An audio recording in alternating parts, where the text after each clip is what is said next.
संत मत्ती के सुसमाचार अध्याय 5 पद संख्या 19 से लेकर मैं पढ़ता हूँ, आप ध्यानपूर्वक सुने।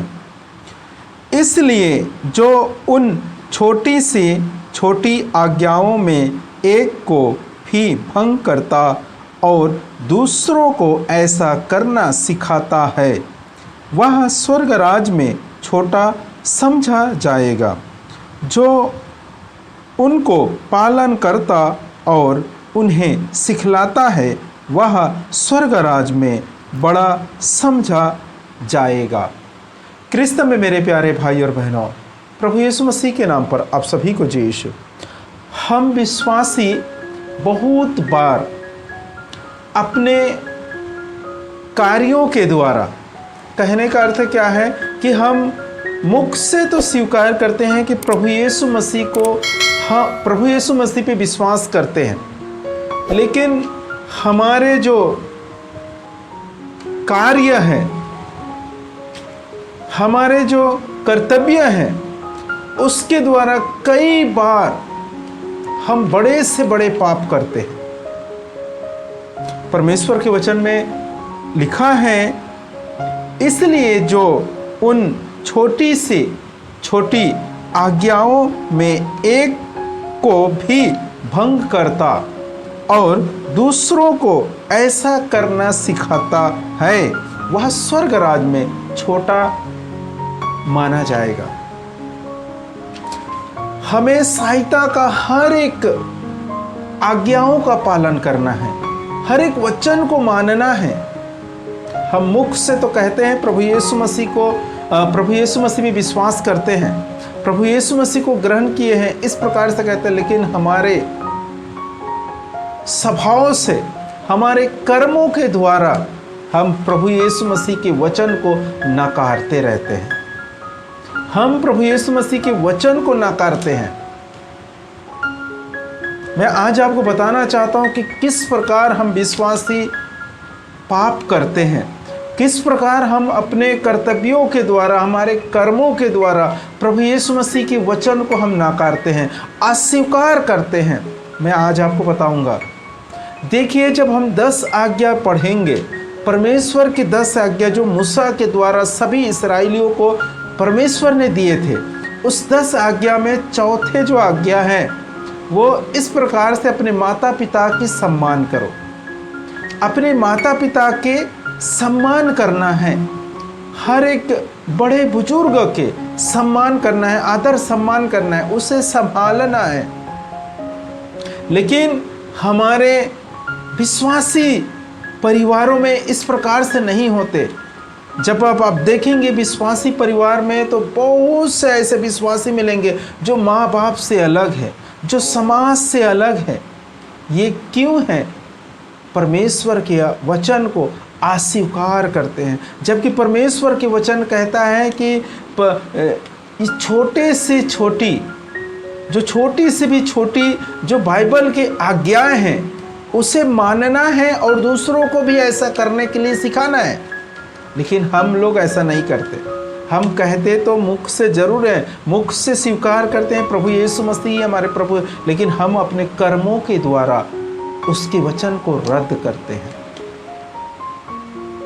जिस प्रकार मैंने आज अभी वर्तमान समय में बताया कि प्रभु यीशु मसीह ईश्वर का जो 10 आज्ञा में से चौथी आज्ञा है, उसमें लिखा है अपने माता पिता की आदर करना है, सम्मान करना है, उसे कभी भला बुरा नहीं कहना है, उसे कभी अपने से अलग नहीं करना है, जितने हो सके उसे संभालना है, उसके सेवा सत्कार करना है।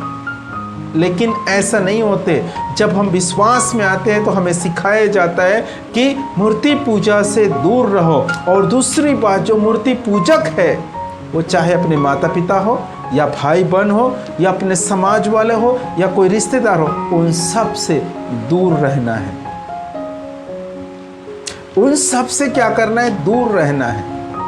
अभी देखो, ये सिखाने वाले हमारे ही अगुवे लोग हैं, हमारे प्रचारक लोग हैं, इस प्रकार से सिखाते हैं और बहुत से परिवारों को परिवार से अलग कर देते हैं।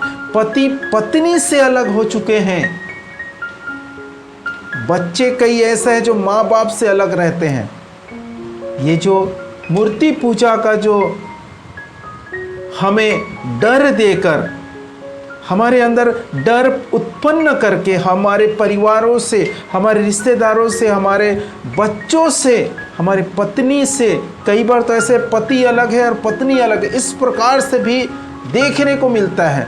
क्योंकि पति विश्वास में और पत्नी विश्वास नहीं आ रहे, तो चर्च वाले कहते हैं, प्रचारक कहते हैं कि उस पत्नी को छोड़ दो, क्योंकि वो मूर्ति पूजा करने वाली है, मूर्ति पूजा करती है, इसलिए उसे छोड़ दो। इस प्रकार से भी हमें देखने को लिए मिलता है। क्या ईश्वर के वचन को ये प्रचारक भूल जाते हैं? क्या ईश्वर के वचन को भूल जाते हैं कि परमेश्वर ने कहा है कि माँ बाप के सम्मान करो। परमेश्वर ने कहा जिसे ईश्वर ने जोड़ा है उसे मनुष्य अलग ना करे। ये हर एक विश्वासियों के साथ हुए घटना है। हर एक विश्वासियों के साथ उनके जीवन में एक न एक बार घटे हुए ये घटना है।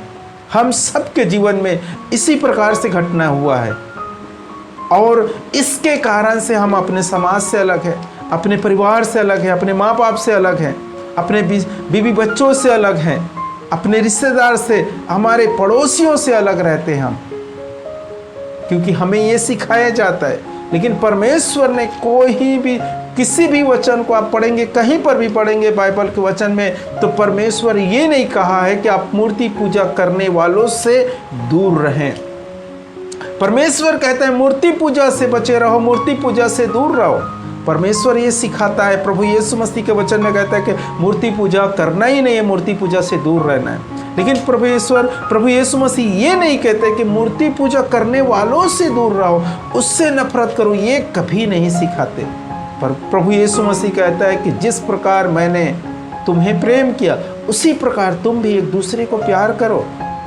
क्योंकि परमेश्वर का वचन हमें सिखलाता है कि ईश्वर प्रेम है और जो ईश्वर को जानते हैं उसे प्रेम करना चाहिए, और जो प्रेम करता है वो ईश्वर की संतान है। इस प्रकार से हमारे शास्त्र में लिखा हुआ है। लेकिन हमारे जो प्रचारक लोग हैं वो हमें सिखलाते, विश्वास में बढ़ाते तो जरूर है, लेकिन हमारे कर्मों के द्वारा उन वचनों को रद्द करने भी सिखाते हैं। क्योंकि मैं बताया कि जिस प्रकार परमेश्वर ने मूसा के द्वारा इस्राएलियों को 10 आज्ञा दिए थे, उस 10 आज्ञाओं में चौथा आज्ञा जो है अपने माता पिता की सम्मान करो, अपने माता पिता के सम्मान करो, आदर करो।